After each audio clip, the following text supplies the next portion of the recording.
बच्चे के गायब होने की बात बताई और जिस तरह से वो हाँफ रही थी, उससे अंदाजा भी लग गया था कि उसने जनाना जोड़ी में इधर उधर बच्चे को ढूंढने में भागदौड़ भी की है। ठकुराइन तो जैसे चक्कर खाकर गिर गई और उसके आसपास बैठी सभी महिलाएं भी अचंभित हो गईं। एक दिन का बच्चा आखिर कैसे गायब हो गया, कहां चला गया? अपने आप तो उठकर वो जा नहीं सकता, ना ही रेंग कर कहीं जा सकता है। फिर ऐसा कैसे हो सकता है कि बच्चा गायब हो गया? लेकिन हो सकता है शायद दुर्गा की आंखें धोखा भी खा जाएं, या फिर बच्चा खाट से नीचे भी गिर सकता है। इसलिए उन औरतों ने ठकुराइन को संभाला और दिलासा देने लगी। ठकुराइन, संभालिए अपने आप को, यह दुर्गा तो बावरी हो गई है। ऐसा भी हो सकता है क्या? चलो हम चल करके देखते हैं क्या माजरा है। हाँ माजीसा, आप जरा धीरज रखिए, ऐसा नहीं हो सकता है। आप बिना सच के इस तरह से निराश मत होइए। कुछ महिलाओं ने ठकुराइन को पॉजिटिव बातें बोली तो ठकुराइन के माइंड में कुछ विचार आए और वो खड़ी होकर अंदर दौड़ी। अंदर जाकर देखा तो लाड कंवर खाट पर बैठी रो रही थी। उसके पास उसकी बड़ी बेटी भी बैठी रो रही थी। 4-5 महिलाएं भी उसके साथ अंदर आईं और सब इधर उधर रूम में दौड़ रही थी। आसपास के अन्य रूमों में भी वो सभी एक एक करके छानबीन करने लगी, लेकिन किसी भी रूम में बच्चा नहीं मिला। रात्रि के करीब 10 बज चुके थे। बाहर अतिथि गृह के सामने ठाकुर साहब और उनके दोस्तों के बीच में आलीशान पार्टी चल रही थी। 10 वर्षों के बाद गजराज सिंह के पुत्र प्राप्ति होने पर पूरे गांव में जो खुशियां छाई थीं, पल भर में वो मायूसी में बदलने वाली थीं। लेकिन ये सूचना ठाकुर साहब तक देने से पहले ठकुराइन और उसके साथ खड़ी गांव की कुछ समझदार महिलाओं ने तय किया कि घर के हर एक कमरे में देखा जाए। घर में एकमात्र काम वाली दुर्गा ही थी जो लाड कंवर के साथ आज पूरे दिन से थी और उसी ने आकर के ये खबर दी थी। किसी और पर कोई शक की गुंजाइश नहीं थी। लेकिन बच्चे का गायब होना आश्चर्यजनक बात तो थी। सब महिलाओं ने पूरी जनाना ड्योढ़ी में छानबीन की और छानबीन के बाद ठकुराइन ने दुर्गा को अपने पास बुलाया। ठकुराइन भावुक हो चुकी थी, आंखों से आंसू निकल रहे थे। लगभग रुआंसी होकर उसने दुर्गा से कहा, दुर्गा, तू एक काम तो कर, कंवर सा के रूम में जाकर देख। कहीं वह पिता बनने की खुशी में भावनाओं में बह करके बेटे को खिलाने के लिए तो वहां नहीं ले गए हैं, और अगर वहां भी ना मिले तो मर्दाना ड्योढ़ी के सारे कमरों में छानबीन कर। ठाकुर साहब इस वक्त अपने दोस्तों के साथ बैठे हैं, उन तक यह खबर अभी मत पहुंचने देना। जी माजी साहब, आप चिंता मत कीजिए, मैं अभी जाकर के हवेली के सभी कमरे में छानबीन करती हूँ और बाकी सब जगह भी देखती हूँ। दुर्गा को गजराज सिंह के कमरे की तरफ भेज करके ठकुराइन और उसके साथ 1-2 महिलाएं घर के अन्य कोनों में बच्चे को खोजने लगी। यहाँ तक कि टॉयलेट, बाथरूम में भी जाकर उन्होंने देखा, लेकिन कहीं भी बच्चा नहीं मिला। उधर कुछ देर में दुर्गा भी हवेली के बाकी कोनों में छानबीन करके वापस आ गई। बदहवास दौड़ती हुई दुर्गा आकर के ठकुराइन से कहती है, माजी साहब, गजब हो गया, कहीं बच्चा नहीं मिल रहा और बड़े कंवर साहब भी इस टाइम अपनी हवेली में नहीं है।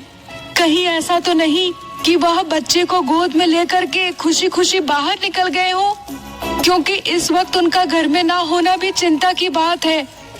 अरे ठकुराइन, यह हो सकता है कि कंवर सा के यार दोस्तों ने उसको बुलाया होगा और वह बच्चों को लेकर के उनके पास चले गए होंगे। इस हंसी खुशी में यह पता नहीं रहा होगा कि 1 घंटे के बच्चे को घर से बाहर निकाला जाए या नहीं निकाला जाए। यदि कंवर साहब बिना यह सोचे बच्चे को लेकर के चले गए हैं तो फिर तो बहुत ही अजीब हो गया है। बच्चे के सिर पर बहुत सी बुरी नजर पड़ सकती है, काला साया भी उनके पीछे लग सकता है। जल्दी से आप कंवर साहब से बातचीत करने की कोशिश कीजिए। अरे आप सब लोग बावली हो गई हो, ऐसा कैसे सोच सकती हो? गजराज आज शाम के बाद घर भी नहीं आया और वह मुझे बोल कर गया था वह अपने ननिहाल में है। वहाँ पर भी आज खुशियाँ मनाई जा रही हैं, तो वहाँ के जलसे में शामिल होने के लिए चला गया। मुझे पता है वह कल सुबह ही वापस आएगा। क्या? अगर ऐसा है तो फिर तो और भी ज्यादा टेंशन वाली बात हो गई है। इधर ठाकुर साहब जलसा कर रहे हैं और उधर कुंवर साहब जलसे में लगे हुए हैं और यहाँ हमें नवजात बच्चा नहीं मिल रहा है। अब क्या करें ठकुराइन जी? किसी तरह अब यह बात ठाकुर साहब तक पहुँचाई जाए ताकि वह जल्दी से जल्दी इस मामले की छानबीन भी करें। कहीं कोई आपका शत्रु आदमी आकर के बच्चे को तो नहीं लेकर चला गया। हम लोग इधर मंगल गान में बिजी थे, क्या पता उधर बीनड़ी सा भी बाहर चले गए हों और मौका देखकर कोई अंदर घुसा होगा। अरे दुर्गा, तू तो आज पूरे दिन बहू रानी के साथ ही थी ना? फिर तुझे पता होना चाहिए कि अंदर कौन आया था और कौन बच्चे को लेकर जा सकता है। कहीं ऐसा तो नहीं कि इनके घर में इतने दिन से तू काम कर रही है, किसी बात से नाराज होकर के तूने ही बच्चे को गायब कर दिया हो? हे राम राम राम राम राम राम, काकी सा कैसी बातें कर रही हो आप? ठाकुर साहब का घर मुझे अपने घर से ज्यादा अच्छा लगता है और मैं कितने सालों से यहाँ काम कर रही हूँ। आप माजी सा को पूछो, कभी एक सेर अनाज के इधर उधर होने तक की नौबत नहीं आई। फिर बच्चे को गायब करने की आप बात कैसे सोच सकती हो? सरेआम आपने इतना बड़ा इल्जाम मुझ पर लगा दिया। राम करे माजी सा का बच्चा जल्दी मिल जाए और अगर इसमें मेरा थोड़ा सा भी हाथ हुआ ना तो मैं गांव छोड़कर निकल जाऊंगी, या फिर आप मुझे बीच चौराहे पर फांसी पर लटका देना। आप यकीन कीजिए मुझे इस बारे में कुछ नहीं पता और आप यह बात तो बीननी सा को भी पूछ सकती हो। पूरे दिन साथ रहकर उन्हीं का काम कर रही थी। अभी खाना खाने के बाद 5 मिनट के लिए मैं उनको गुसल खाने में लेकर गई थी और वापस आई तो वहाँ पर बच्चा नहीं था।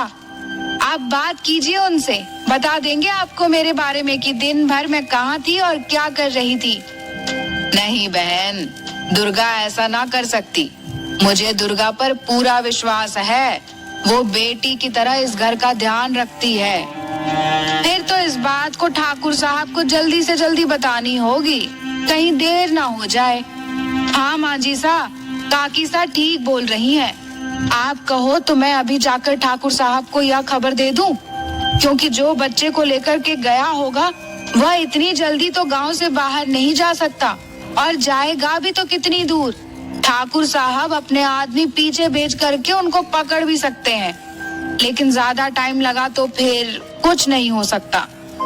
हाँ दुर्गा, तू जाकर के ठाकुर साहब को यह खबर जल्दी दे दे, उनको बोल के जल्दी कुछ करें। जी माँ जी सा, मैं अभी जाती हूँ, आप अंदर जाकर के बहू रानी को संभालिए। उधर दुर्गा अतिथि गृह के सामने चल रही पार्टी में बैठे ठाकुर साहब की तरफ दौड़ती है और इधर ठकुराइन अंदर के कमरे में जाती है। अंदर के कमरे में जाकर देखा तो लाड कंवर खाट से नीचे पड़ी हुई थी। उनका मुंह खुला था, हाथ पांव बिल्कुल फैले हुए थे। चुनरी भी दूसरी तरफ गिरी हुई थी और लाड कंवर के सिर से खून बह रहा था। ये देख करके ठकुराइन चिल्लाकर रो पड़ी। ठकुराइन के रोने की आवाज सुनकर आंगन में बैठी सारी महिलाएं बेतहाशा दौड़कर रूम में गईं और अंदर का दृश्य देखकर उन सभी के मुंह खुले रह गए।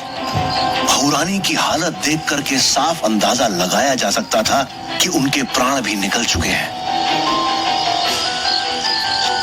उधर दुर्गा दौड़ती हुई जलसे के बीच पहुंची, जहां ठाकुर साहब के हाथ में बोतल थी और चांदी के गिलास में वो अपने सभी करीबियों को पैक बनाकर पिला रहे थे। चेहरे पर एक खुशी थी और वो सभी इसी खुशी से झूम रहे थे। सामने खड़ी हांफती हुई दुर्गा को देखकर ठाकुर साहब वैसे ही खड़े रह गए। ठाकुर साहब कुछ बोलते उससे पहले ही दुर्गा बोल पड़ी। ठाकुर साहब, छोटे कुंवर सा गायब हो गए हैं, घर पर कहीं नहीं मिल रहे। हमने सब जगह पर छान मारा है। आप अपने आदमी को भेज करके पूरे गांव की नाकाबंदी करवा दीजिए, शायद कोई हमारा दुश्मन बच्चे को चुरा करके ले गया है। ये सुनते ही ठाकुर साहब के हाथ से बोतल और गिलास दोनों गिर पड़े। फर्श पर गिरते ही बोतल के टुकड़े टुकड़े हो गए और ठाकुर साहब धड़ाम से जमीन पर गिर पड़े।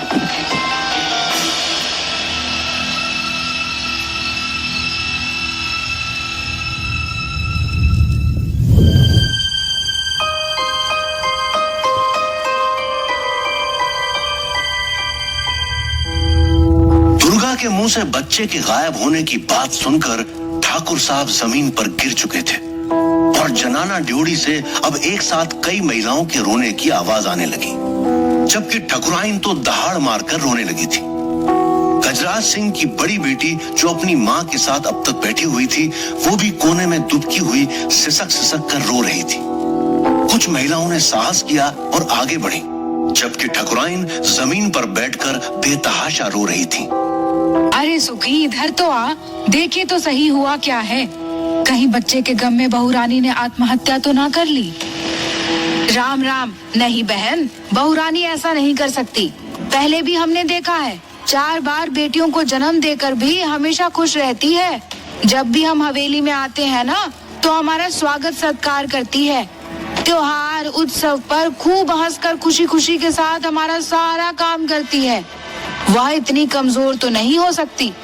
लगता है कोई और ही अनहोनी घटना घटी है जिसके कारण यह सब हुआ है। ऐसा भी हो सकता है, लेकिन अब इसको देखें तो सही उठा करके।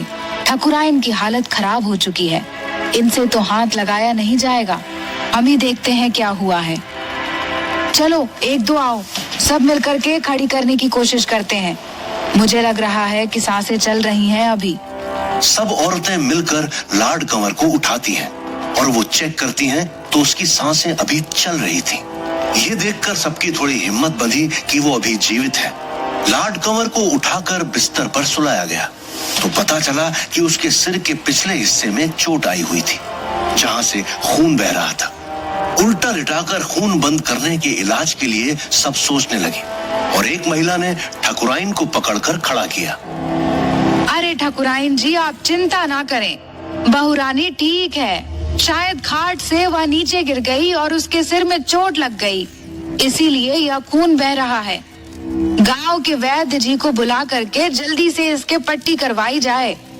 बिल्कुल ठीक हो जाएगी, इतनी घबराने वाली कोई बात ना है। काकी सा, वैद्य जी आए तब तक इसके सर पर पट्टी कर दी जाए तो खून बहना रुक जाएगा। अभी क्या पता वैद्य जी गांव में हैं या नहीं हैं, क्योंकि आसपास के गांव में वही एक डॉक्टर है और तो कोई है नहीं। इधर उधर जाते रहते हैं। ठाकुर साहब के पास यह बात जल्दी से पहुंचाओ, वह वैद्य जी से बात कर लेंगे। सभी महिलाओं ने अलग अलग बातें करनी शुरू कर दी। ठकुराइन बहू की सांसें चलती हुई देखकर थोड़ी संभली और बहू का सर अपनी गोद में रखकर उसके सर पर हाथ फेरने लगी। महिलाओं ने अलग अलग उपाय बताए खून रोकने के लिए, जो आनन फानन में किए गए, ताकि जब तक डॉक्टर आए तब तक सर से बहता हुआ खून रुक जाए। अगर खून इसी तरह बहता रहा तो फिर डॉक्टर साहब भी क्या करेंगे। ये सोच करके कुछ घर पर बनी देसी दवा लगाई गई, जिससे खून धीरे धीरे रुकने लगा।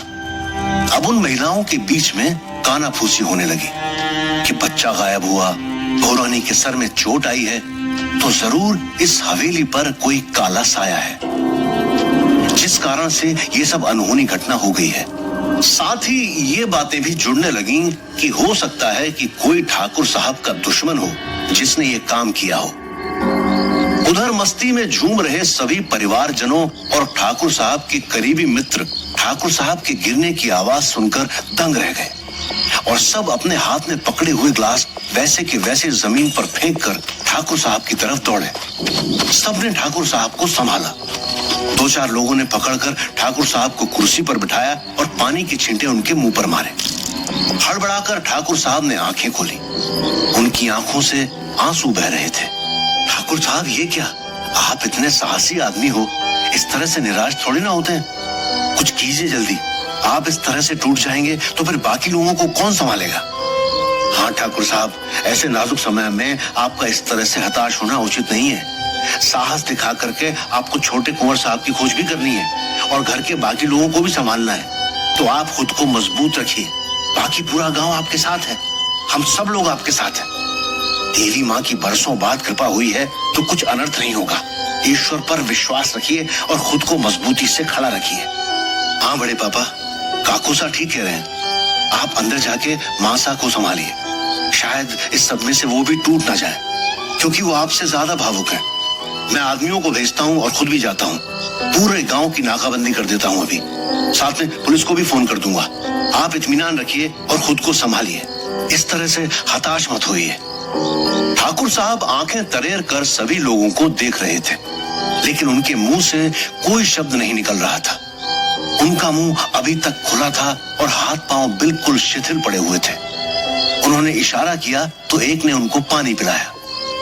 पानी पीने के बाद ठाकुर साहब कुछ संभले तो उन्होंने अपने भतीजे से कहा, बेटा आप जाओ, जल्दी पुलिस थाने में खबर करो और अपने सारे आदमियों को लेकर के पूरे गांव के चारों तरफ नाकाबंदी करो और ये काम जल्दी से जल्दी करो। जी पापा, आप बिल्कुल चिंता मत कीजिए, मैं अभी जाता हूँ और कंवर साहब कहीं नहीं जाएंगे, उनको वापस लेकर ही आऊंगा, आप बिल्कुल फिक्र मत करना। ठाकुर साहब ने अपने भतीजे विजेंद्र को उस अनजान चोर के पीछे पुलिस और अपने आदमी भेजने का आदेश दिया और भतीजा तुरंत भौएं तान कर निकल गया। दुर्गा अभी भी वैसी की वैसी खड़ी थी, जैसे उसके शरीर का सारा रक्त जम गया हो।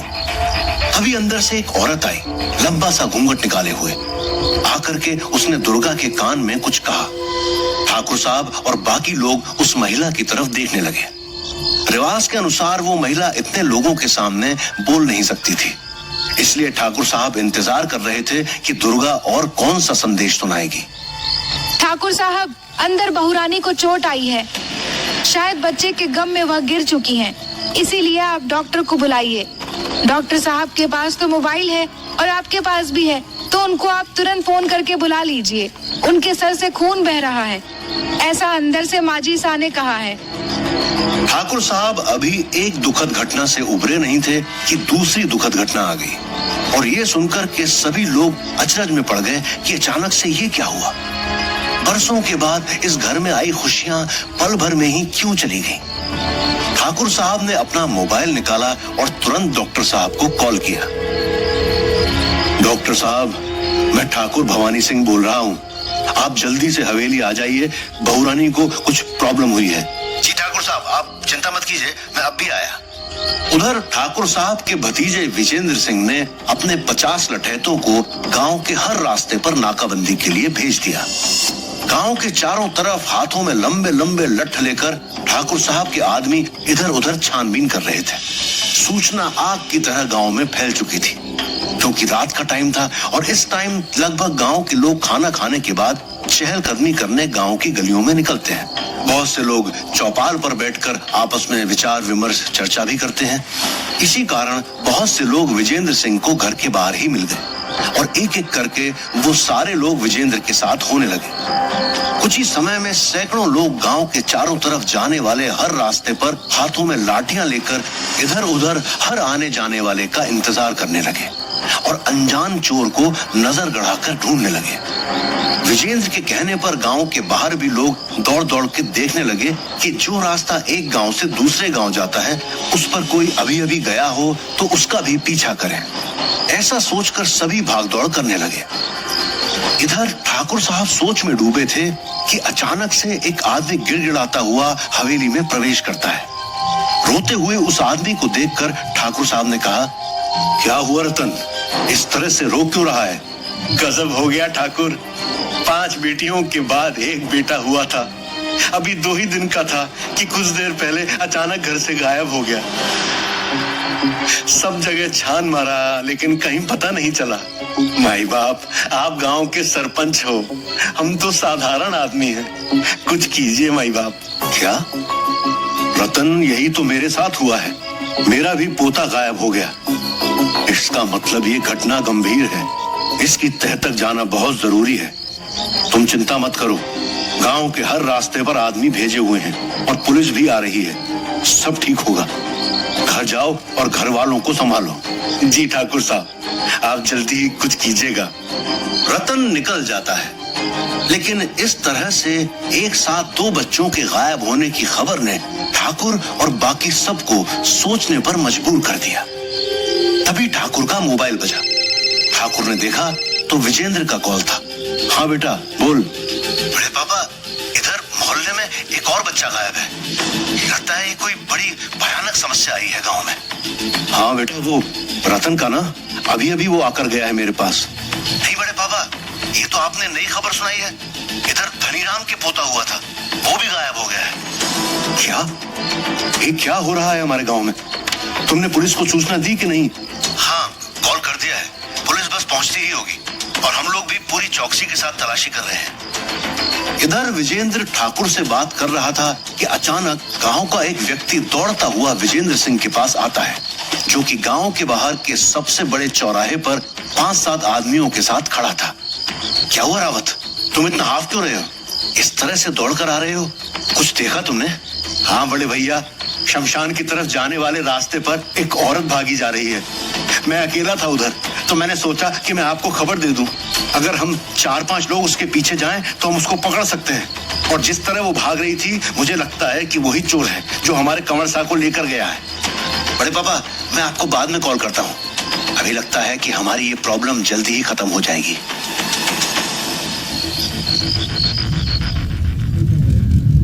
दोस्तों, वीडियो को लाइक करें, शेयर करें और चैनल को सब्सक्राइब करें।